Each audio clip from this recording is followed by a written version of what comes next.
So I was scrolling through Twitter and I found something that I just had to talk about because we're seeing this yet again with this Bitcoin bull market starting up and everyone getting excited. Now we have someone who has maxed out 8 credit cards to buy Bitcoin, and he broke down everything on what his plan is, the payments, and what credit cards have how much Bitcoin, and all this, and what the costs are. And as interesting as I think it is to look at it, right, to just kind of follow this because it's an insane thing to see. I do not think anyone should ever do this. You should never go and leverage up as, especially as much as something like maxing out 8 credit cards on anything, regardless if it's Bitcoin or anything, because you just like the point of Bitcoin and any investment, but especially Bitcoin, is to have your coins and not lose them, be able to hold on to them. And if you put yourself into so much leverage, one wrong thing that happens could wipe out everything, and then you could lose everything. But apparently, this guy has been involved in this for since August 10th, apparently. And if we look at the thing here saying, not sure if you heard Bitcoin's been absolutely ripping. This time last year, Bitcoin was 23,500. Today, it's 56,000 when this was written. But he has his tweet here of what is actually going on, and here he's got 90 days, his 90-day update. I'm guessing he's going to update more. I haven't seen anything on his Twitter from anything more of this, but probably going to update more, right? And this is his steps here, saying, the total amount of Bitcoin that he's bought is 1.4488 Bitcoin. The average price is 37,443. Total credit card debt is just over $54,000, with the minimum payment being $540 a month. Unrealized profit when he wrote this, 27K. That's going to be a lot higher now. And then the debt's at 0% until 2025, and his plan is to roll that debt over when that 0% goes off into new 0% 18, 21 month with a balance transfer and stuff. So this one thing that's missing from this part is when you do a balance transfer, you have to pay. Typically, it's like a 3% fee. So when you're moving this, if you move $54,000, it's gonna be like $1,700 in a fee that you got to pay to do the balance transfer. So that's part of the thing you got to do. But also, just like obviously, right now, this is working out for him. The price is up big. He's up big.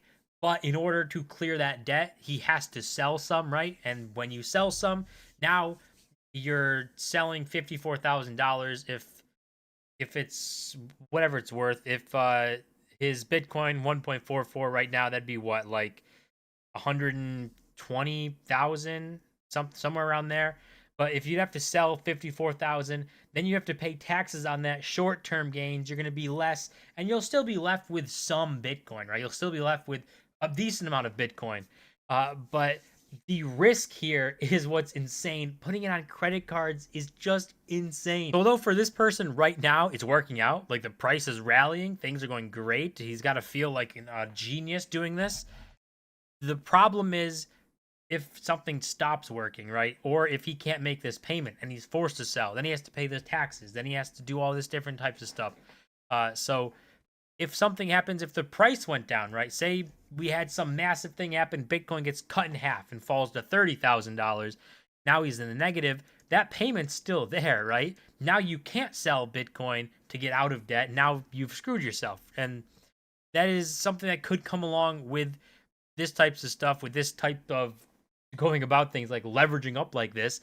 You could get yourself into some massive trouble. So although it's working for him now, it looks good. He looks like a genius because he maxed out credit cards at a good price and has a great return. I just personally, like, leverage is never something I want to mess around with, especially with Bitcoin, because like the whole point of Bitcoin is to hold on to what you got. Do not put your Bitcoin at risk of you needing to sell them for something, for a leverage thing or anything. If it's at risk like that, then you're kind of doing it wrong, right? If you have to sell Bitcoin and it's on a downturn, that's not going to be a good time. So you should just make sure to have Bitcoin that you know you can hold on to and isn't at risk of anything. But he also goes into like how this whole thing started here, saying like how the journey started for him. This tweet here said the U.S. government's printed and given at least $100 billion in military support to other countries in the last 2 years, Over the course of November, I've opened up every single 18-month to 21-month intro APR balance transfer credit card on the market, and I'm taking all the fake credit available to me and giving it to Bitcoin, maxed out every single card. And he lists the cards here. None of these credit limits are real. Only Bitcoin and cold storage is real. So although like it's working out, he looks like a genius, right? It's still an insane risk thing. Now the odds of this like backfiring and being a bad thing for him at this point pretty low, right? Let's be honest. But uh, it's insane that he actually did this. All of these different credit cards, um, and at some point he's got to obviously he's not going to have other APR or zero APR balance transfer cards to open up, especially doing 8 every like a little over a year. So eventually, if he doesn't just pay it off, he's gonna have to start tacking on that interest, which is like 20 something percent on credit cards. It's crazy, but honestly, like everything else going away from the maxed out credit cards to this, completely reasonable. To see the government just printing money and giving it away to other countries is enough to see like this is dumb. Like I want my money to be valuable. The dollar not valuable like Bitcoin. The dollar not going to benefit you like Bitcoin can because the government just continuously prints it and gives it away. So and not even to do anything for you. They just give it away for someone else. So Bitcoin really is the answer here. Honestly, agree with pretty much everything that he's said here and everything he's going on about, besides the extreme risk of credit card leverage. But you know, it's working out for him. Good for him, and it'll be interesting to see, you know, how much where this goes from here because I don't see this turning into a problem, right? I don't think Bitcoin's going to fall 50% from here. Probably going to rally and probably going to hit some insane prices. And he'll just look better and better that he's done this strategy. So I don't see a world where he actually gets some sort of problems arise from this.